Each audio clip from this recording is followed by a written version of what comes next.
Most people who get stopped at a U.S. airport security checkpoint don't believe they've done anything wrong.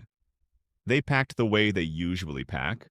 They followed what they thought were standard travel rules, showed up on time, and expected the normal process: ID check, scanner, gate. But for a growing number of travelers, that's not how it plays out.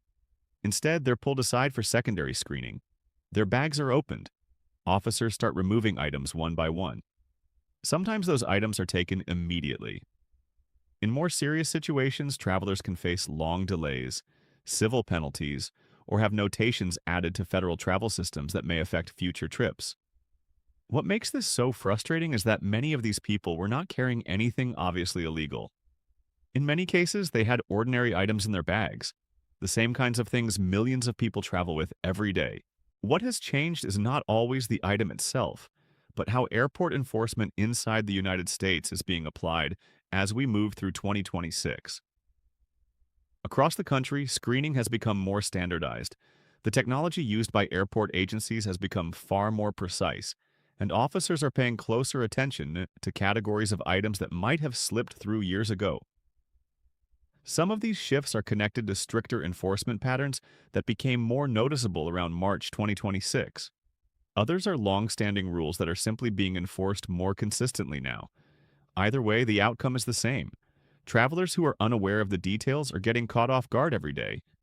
And if you're flying to, from, or through the United States this year, there are 5 specific things you should never carry the wrong way in your bag. Some can trigger immediate bag searches. Some can delay you badly enough to make you miss your flight. One involves a federal reporting requirement that many travelers still don't know exists. And another may create extra complications for visitors, visa holders, and lawful permanent residents. The main point is simple. None of these issues are rare, and most people who run into them simply didn't know the rule in advance. The good news is that every one of them is preventable if you know what to check before you pack and before you reach the airport. Hi, I'm Timothy, and in this video we're going to walk through 5 specific things you should never keep in your bag the wrong way when traveling through U.S. airports in 2026. These are not random travel hacks or rumor-based airport stories. These are real enforcement issues connected to agencies such as the Transportation Security Administration, the Department of Homeland Security, and U.S. Customs and Border Protection. Understanding them before you travel can save you a great deal of stress, time, and in some cases help you avoid penalties or unnecessary complications. We're going to take each category one at a time. I'll explain what the rule actually is, why it exists, what may happen if airport security finds the item packed the wrong way, and most importantly, what you should do instead. Because very often, the difference between a smooth checkpoint experience and a serious delay comes down to one small packing mistake. And one of the categories we're about to discuss is responsible for more bag searches than almost anything else travelers bring right now. It's something people carry every day without thinking about it. That category is lithium batteries. At first, that may sound confusing because almost every modern traveler carries devices powered by lithium batteries.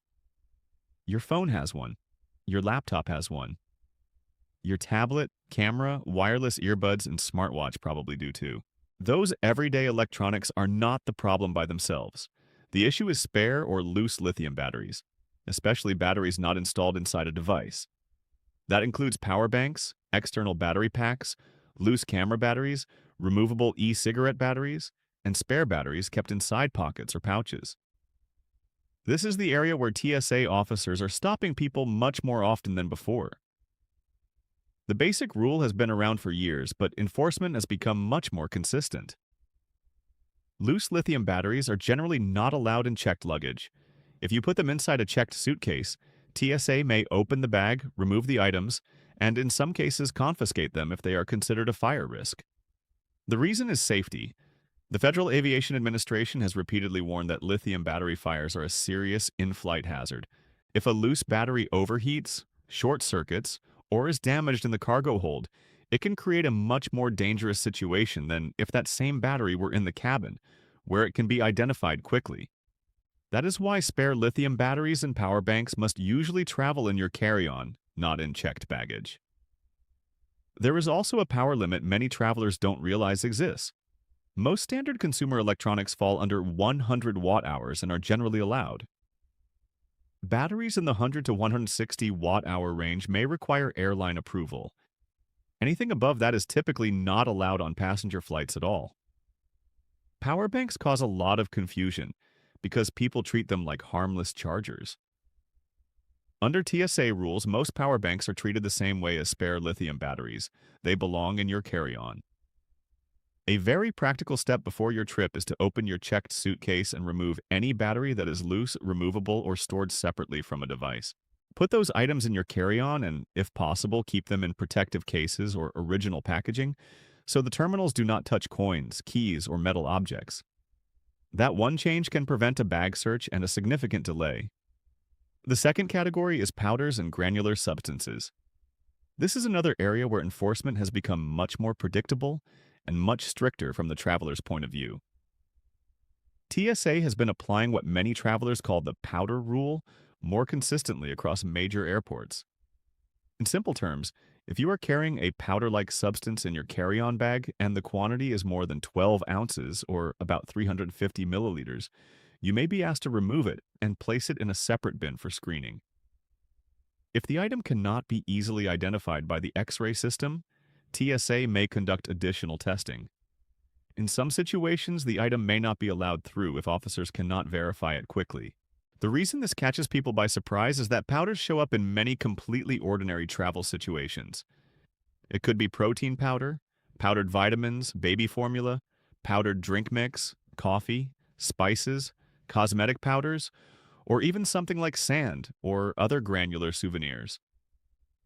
Travelers often throw a container of powder in a carry-on because it seems harmless, but on an X-ray screen, a dense block of powder can look unusual and may almost automatically trigger further inspection. If it's buried at the bottom of your bag, that often means TSA pulls the entire bag aside. During busy travel periods, that extra screening can cost you enough time to create real stress at the checkpoint. Some items, such as baby formula or medically necessary powders, can still be brought through, but travelers should be ready to declare them and remove them for separate inspection. The simplest approach is planning. If you need to travel with a large amount of powder and it doesn't need to stay with you in the cabin, consider placing it in checked luggage. If you do keep it in your carry-on, make sure it is easy to access and be prepared to remove it during screening.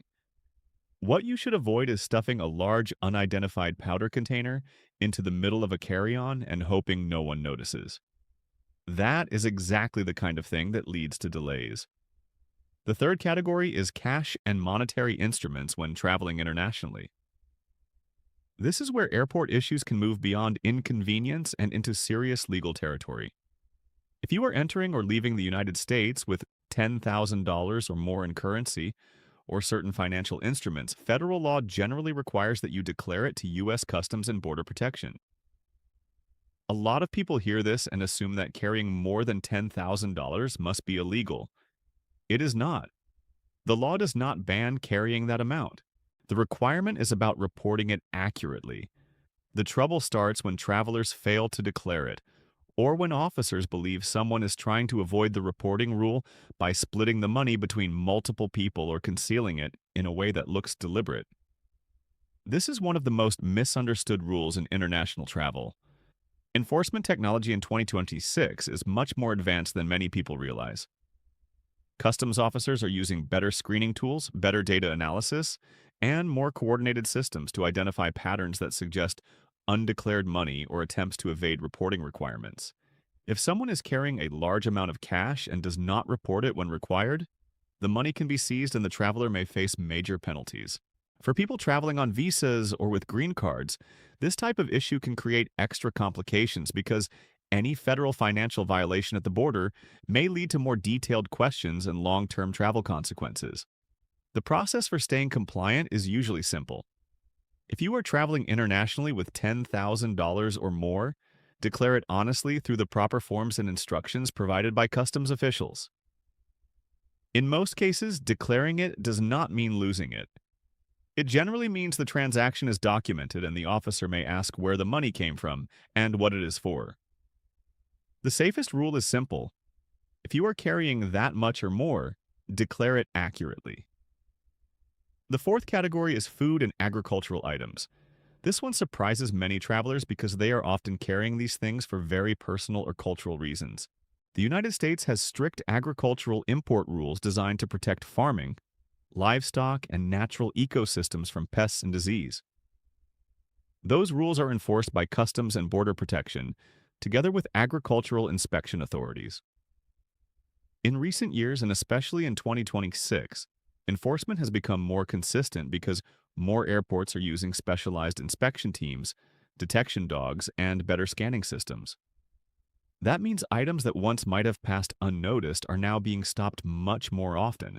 Common problem items include fresh fruits and vegetables, meat products, poultry, eggs, seeds, live plants, soil-related materials, and in some cases, homemade food items. Travelers often think it's just fruit from home, or it's only a traditional food item for my family. But from the government's point of view, even one item can introduce plant disease or pests. That is why these rules are taken so seriously. If a restricted item is found and it was not declared, travelers may face fines that can start in the hundreds of dollars and become much higher in repeated cases. The best protection is simple. Check official USDA and customs guidance before you travel with food or plant products. And if you are not sure whether something is allowed, declare it. Declaring an item does not automatically mean you will be punished. Usually it just allows officers to inspect it properly and decide whether it can enter. Not declaring it is what creates the real problem. The fifth category is your travel documents themselves. This isn't about a dangerous object in your bag. It's about one of the most basic and yet most serious causes of travel disruption: expired, inconsistent, or incorrect documents. In 2026, document verification at U.S. airports is much more advanced. Customs and Border Protection is using more biometric systems, more facial recognition tools, and more real-time database checks than ever before.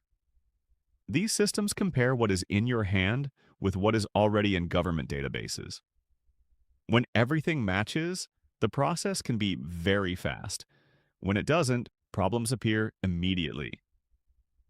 Travelers are now getting stopped for document issues that may have slipped through years ago. One common issue is passport validity. Many countries require a passport to remain valid for at least 6 months beyond the traveler's intended stay. Some people only discover at the airport that their passport is too close to expiration to travel. Another issue is a visa that does not match the real purpose of travel or contains errors in key information.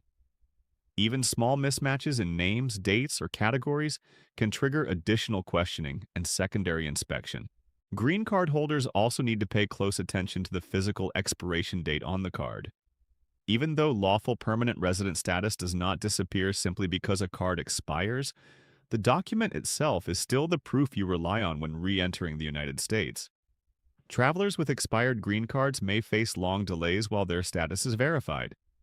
Another item that travelers often overlook is the I-94 arrival and departure record. For many non-immigrant travelers, the I-94 exists digitally, and mistakes can happen.